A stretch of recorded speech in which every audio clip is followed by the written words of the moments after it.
Bienvenue à tous dans Une semaine en Afrique. Cette semaine, nous vous proposons un reportage exclusif sur la rébellion Touareg du nord du Mali.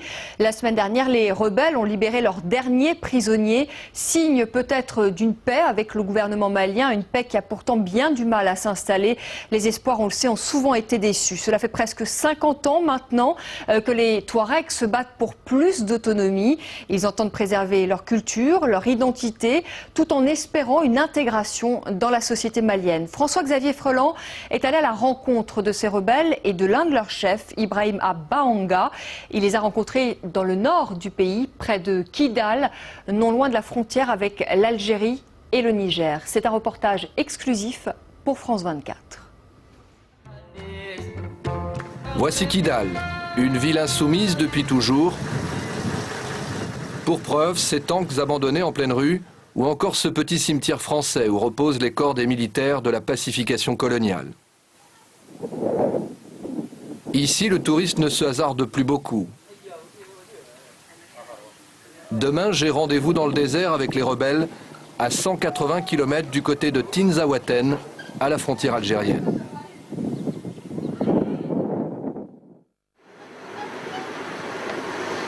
« 8 h du matin, nous quittons rapidement Kidal. Très vite, le chemin se transforme en une piste difficile. Cette route mal entretenue reste le cordon vital entre l'Algérie et le Mali. Après plusieurs heures, nous nous arrêtons. Muni de son téléphone satellite, le passeur entre en contact avec le chef de la rébellion Touareg au Mali, Ibrahim Bahanga. Le feu vert est donné, nous approchons. Tous les 50 mètres, des débris d'obus récupérés lors d'accrochage avec l'armée malienne indiquent le chemin à suivre jusqu'à la base. Tout d'un coup, des hommes surgissent.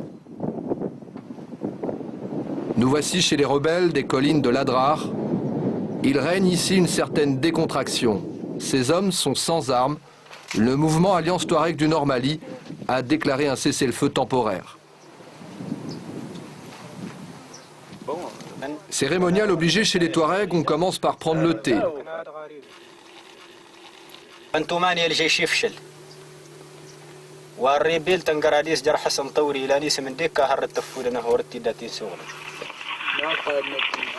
À côté, Mohamed veut me montrer sur son téléphone portable des images inédites. Devant des 4x4 équipés de mitrailleuses, on reconnaît les deux chefs, Ibrahim Bahanga et Hassan Fagaga, le rebelle des rebelles, maintes fois intégré dans l'armée malienne, pour en ressortir régulièrement et fomenter des rébellions. Malgré le cessez-le-feu, ces rebelles doivent rester prudents. Pas question pour eux de penser à autre chose qu'à un éventuel combat. C'est notre vie, c'est comme ça. Parce que il n'y a pas de travail. Il n'y a pas de choses à faire. C'est comme ça, on vit comme ça, sur les cailloux, sur les arbres. On n'a pas de dents, on n'a pas de... On n'a rien. On ouvre comme des sauvages. Toute la journée, des soldats montent la garde sur les hauteurs, au cas où l'armée régulière ne respecterait pas le cessez-le-feu. Une armée que certains ont désertée parce qu'ils sont Touaregs ou Tamashek, ils ne sont pas toujours bien acceptés. C'est pour ça que Mohamed a déserté. Les grands problèmes, moi, je l'avais que c'est les problèmes de racisme. De racisme. Le racisme dans l'armée. Moi, je l'avais ça. La nuit tombe, c'est le moment choisi par Ibrahim Bahanga pour venir nous rendre visite.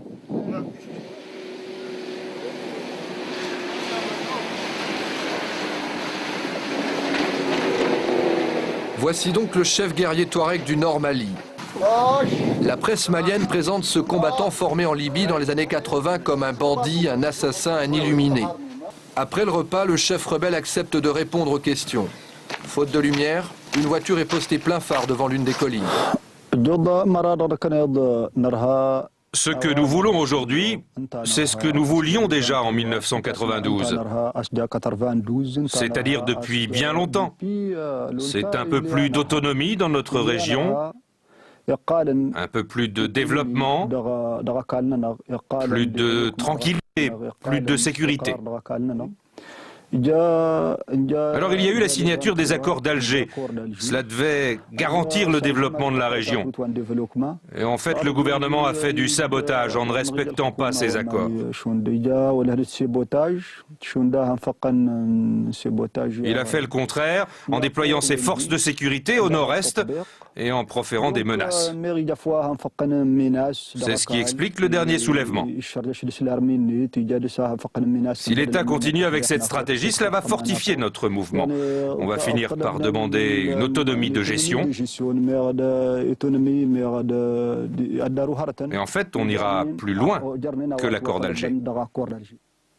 Autrefois abandonnée au sort des nomades, cette terre hostile qui abrite peut-être du pétrole attise aujourd'hui toutes les convoitises, comme au Niger voisin. Les Touaregs du Niger sont nos voisins et nous vivons la même situation. Les problèmes qui existent au Mali sont les mêmes qu'au Niger. Les formations militaires Touaregs sont les mêmes d'un côté et de l'autre de la frontière. Et nous revendiquons ensemble nos droits. Donc bien sûr, nous sommes en contact.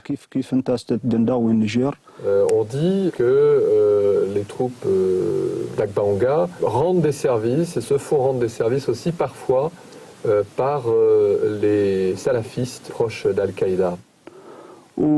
C'est une campagne mensongère que le gouvernement malien utilise pour nous détruire. Le gouvernement accuse les Touaregs d'être en connivence avec les salafistes pour avoir un appui militaire de l'extérieur. Mais je peux vous dire que nous n'avons aucun contact avec eux. D'ailleurs, l'Algérie le sait bien, notre mouvement a même combattu les salafistes et nous avons perdu des hommes. Ces opérations prouvent bien que nous ne pouvons pas avoir de connexion avec ces gens-là.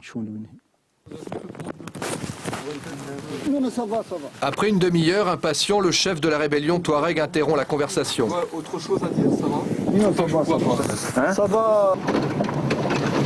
Après avoir libéré récemment des otages, la rébellion Touareg attend un geste du gouvernement malien. Un gouvernement ouvert au dialogue, à condition que les rebelles rendent les armes. Dans cette obscurité saharienne, on ne distingue pour le moment rien d'autre qu'une impasse.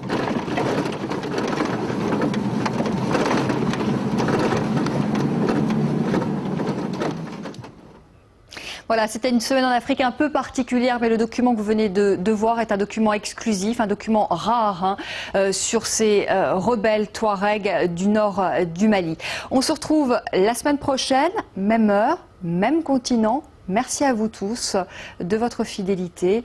Très bon week-end.